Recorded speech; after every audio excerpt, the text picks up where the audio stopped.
The cop moved along the street, strong and confident, a guardian of the night. It was late, the chill in the air biting, but he was focused, not thinking of the cold. He checked each door, ensuring the city was safe, watchful for any signs of trouble. The streets were quiet, with only a few lights flickering from distant shops and restaurants. In this part of town, the night belonged to him, a lone figure keeping the peace. Then the cop suddenly slowed his walk, sensing something unusual. Near the door of a darkened shop, a man stood waiting. As the cop approached, the man spoke quickly. "It's all right, officer. I'm waiting for a friend. 20 years ago, we agreed to meet here tonight." The cop raised an eyebrow, intrigued. "Sounds strange, doesn't it?" The man continued, "I'll explain if you want to be sure everything's fine. This used to be Big Joe Brady's restaurant." The cop nodded. "It was here until 5 years ago." The man had a colorless square face, bright eyes, and a little white mark near his right eye. A large jewel sparkled in his... 20 years ago tonight, I sat here with my best friend, Jimmy Wells. We were inseparable, like brothers in this bustling city of New York. I was just 18, ready to chase my dreams out west, while Jimmy believed New York was the only place to be. He was the anchor in my life, convinced that this city held all the opportunities we needed. As I prepared to leave, I couldn't help but feel the weight of our friendship, knowing he would never follow me into the unknown. His necktie.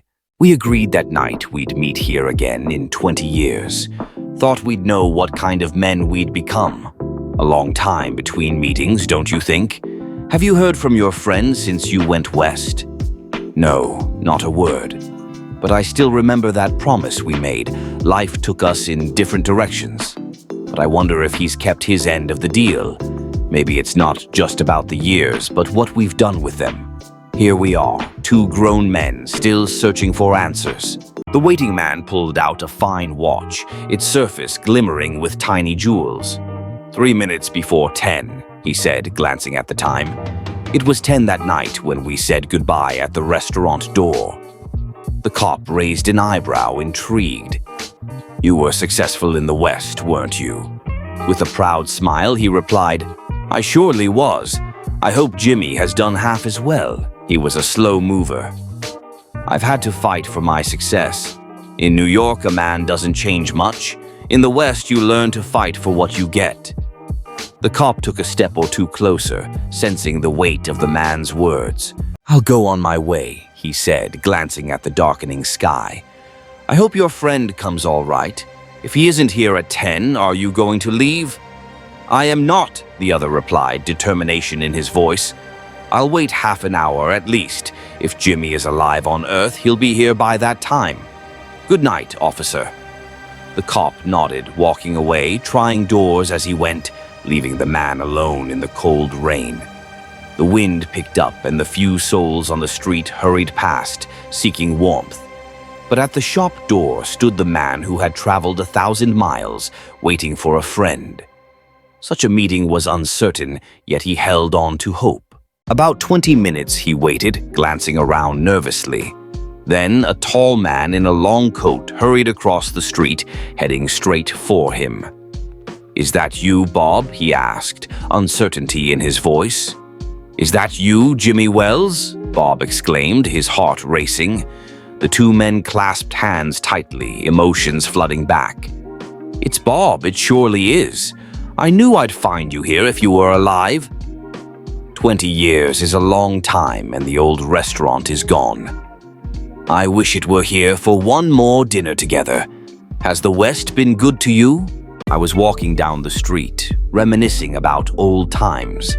Then I saw him, Jimmy, taller than I remembered. "You've changed, Jimmy," I said, surprised. He smiled. "I grew a little after 20. We talked about life in New York, how he works for the city now. "Let's grab a drink and catch up," he suggested. As we strolled arm in arm, I felt the warmth of nostalgia. At the corner, a shop lit up our faces, and I realized how much I missed these moments.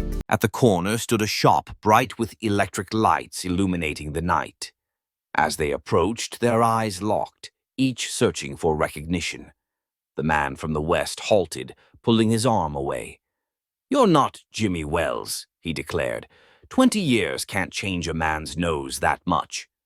The tall man smirked. "Sometimes it changes a good man into a bad one. You've been under arrest for 10 minutes, Bob. Chicago cops tipped us off. Are you coming quietly?"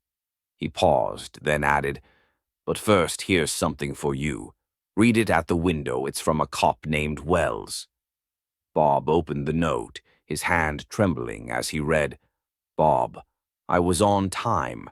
I saw the face of the man wanted by Chicago cops.